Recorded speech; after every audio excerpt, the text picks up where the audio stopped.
Well, hey there, folks. I'm meteorologist Matt Barentine. We got two big weather stories today. We've got the heat, and then we've got the tropical system. So we're going to be getting right on into both of these here for you. First off, the heat. We do have a heat advisory up for our Thursday. We expect heat index values easily up around 110 this afternoon. I mean, I know it's the 1st of August. I know we anticipate, nasty, miserable heat at this time of year. But still, don't take it for granted. Make sure you stay hydrated. Do your best to stay cool out there. You don't want to have any problems when the numbers look like this afternoon. I mean, we're talking 110, 111, 109, 112. Miserably hot out there for us on our Thursday. So that's weather story number one. The most immediate weather story, because obviously it's happening today. The number two weather story is what's going to be happening in the coming days, and that is this tropical system. As of now, does not have a name. It's not a tropical depression. All it is a tropical wave. And you see it has an X down there on the Dominican Republic. There is no center of circulation, so that X is kind of it's not very helpful. It's really more like a broad line. Think of it like it's what we call a trough, a broad line of low pressure that stretches across the island of Hispaniola. So the reason why I say that, because it's very difficult to forecast where something is going to be, say a week from now, if you don't know exactly where it's starting. And since this is a broad area of low pressure, it's not a single point, we don't know exactly where it's starting. When it starts developing and we start getting a center of circulation, as we call it, then we'll have a much better idea. The models will get a much better fix. And when you get a much better fix on where something is starting, it's much easier to forecast where it's going to go. So that's the first thing. Let's talk about where it's going to go. So the steering flow. In the upper levels of the atmosphere, there is huge areas of high pressure, one near Bermuda, one out west, and there's going to be a valley, and think of those as two big mountains. And then there's a valley in between. That valley is essentially over the northern Gulf Coast, the northeastern Gulf Coast, and that's where it's going to start moving towards in the coming days. The problem is, if it just kept going, we'd be okay. It wouldn't be a big deal. But it may not keep going. And the reason why is because these highs may kind of squeeze back together.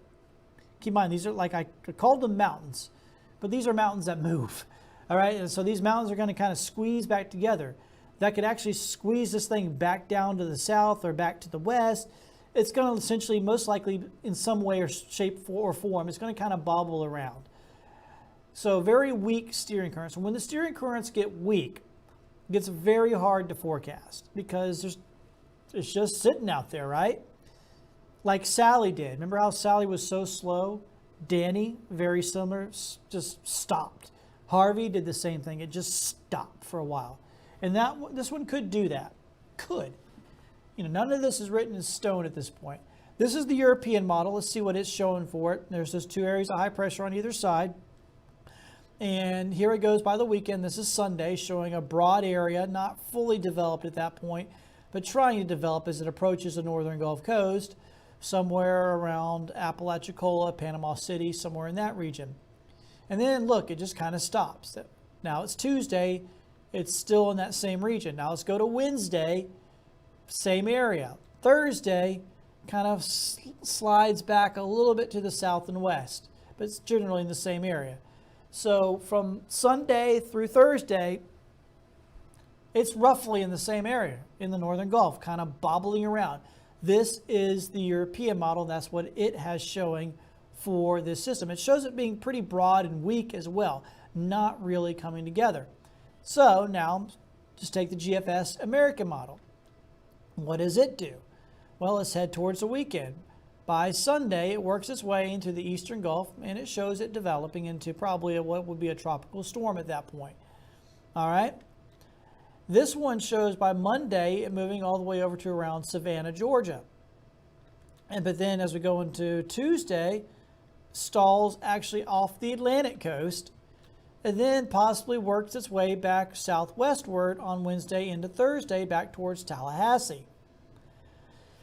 Now, the previous run of the GFS model had it much closer to us, had it actually just south of us at this point next week. So once again, a lot of question marks here over the next week with this system. It's going to be kind of bobbling around to some extent, it looks like, over the northern Gulf. It could do that more. It could do that just around our area. It could do that to the east of us. It could do that off the east coast. Once again, a lot of question marks, no good answers at this point because, once again, we don't have a defined center of circulation on the system as of yet. So the main thing is be prepared like it is coming our way. That would be the number one thing to do. Be prepared like it is coming our way. Hopefully, it's whatever it is fairly weak. That's what most of the models are showing, not showing a gargantuan storm or anything like that. But once again, that could change too. I mean, there's a lot of possibilities here with this storm over the next several days. Main thing is be prepared, be ready just in case.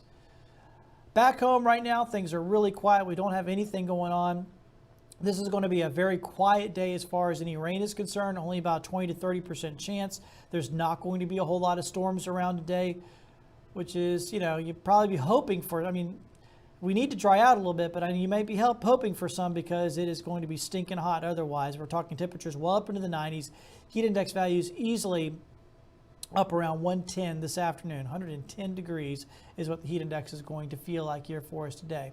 Here is your long-range forecast. I'm going to get this up full screen so you can see this better. Same deal tomorrow, extremely hot, not much of the way of rain chances. Saturday and Sunday, slightly higher rain chances, but a few more scattered showers and storms around. That'll help us with our temperatures by at least a couple degrees, but not much. Next week, for now, we're keeping things kind of generally the same. Hot and humid, scattered showers and storms. Obviously, that forecast can change depending on what that tropical system does. If it gets closer to us, we'd be increasing the rain chances. But if it stays off to the east, we may actually be lowering the rain chances, just depending on exactly which track it decides to take in the coming days. So a lot of question marks still there, obviously. Stay tuned to Fox 10. We'll take you all the way through it. Thank you so much for joining us here on our Fox 10 Gulf Stream.